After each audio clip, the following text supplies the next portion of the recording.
Hi, my name is Samson, and I'm here with Buzz, who's going to be helping me move these slides I've prepared. I'm here to present my. Oh, okay. Right. Okay, that was very helpful. Thank you, Buzz. I'm here to present my project proposal, which is around the topic transformation. So I thought a good place to start would be to look back on what I've learned from my previous topics. What I've learned is firstly to structure my projects more efficiently and translate my themes clearly in a visual way by linking my processes and techniques from my research into how I make my outcomes. I've seen this play out in how I've started to present my work in more 3D ways, with thinking how I can bring the viewer into the scene rather than just being an observer. Yes, can you turn the page, Buzz? Thank you. An example of me doing this is taking inspiration from Andrea Bauer, who created the Workers' Maypole and Triumph of Labour, which included taking collaged bits of cardboard and drawing over them in marker, inspired by late 19th century and early 20th century graphic posters. I did this by taking review cards from Tesco and creating images on top of that relating to tattoo motifs. In a further exploration of transformation, I had previously taken my 2D illustrations and repeated them, destroying and breaking them down over a timeline.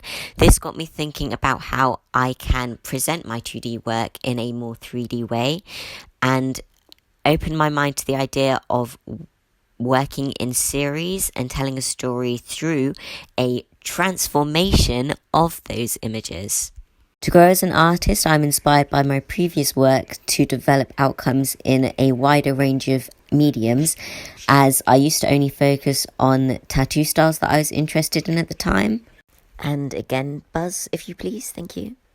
So my most recent final outcome was a collection of all the things I'd learnt using an interactive 2D display with aspects of 3D construction to it, mostly inspired by The Wizard of Oz and the glass lift in Charlie and the Chocolate Factory. So from that, I got really inspired by the idea of set design from my exploration into The Wizard of Oz and Charlie and the Chocolate Factory. So from that, I did some research into the different ways set design is utilized and what aspects are important. One of them being that objects are preferred to be multi-purposeful, not only to save costs and materials, but so that movement on stage or in film is a lot smoother from one scene to the other.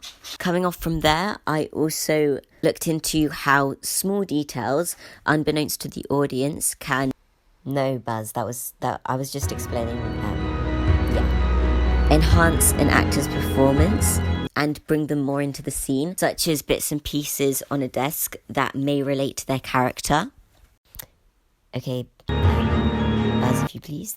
Buzz, could you please move to the slide? Okay. From there, I then became inspired to create something around shelves relating to a person's development through life and translating who that person is through personal objects. To demonstrate that, each shelf would be from a different time era of someone's life and show how their thoughts, feelings, likes, dislikes change over that time. I also wanted to include a topic that I resonated with a lot and was familiar with, which was religious deconversion, because I wanted to see how I could demonstrate that process.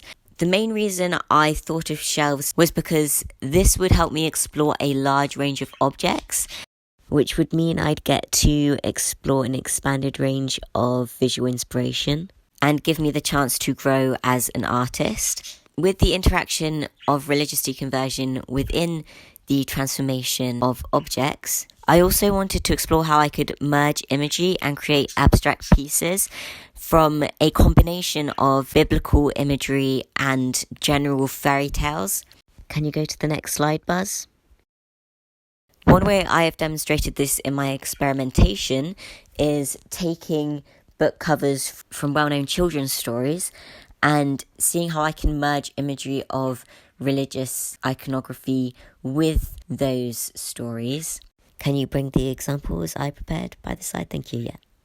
To show how, as a child, you may have a different perspective and be building up a image of the world. I've already explored the visual inspiration of ornaments and toys based on artists such as Alexander Girard and Lucy Casson, exploring the use of found objects and abstracted imagery to create dolls, using elements of uniformed shape and secondary colours to replicate figures, as well as sculptural techniques by Athena Jahanti, utilising tools to carve out texture from a formation, normally animals, to create depth and structure.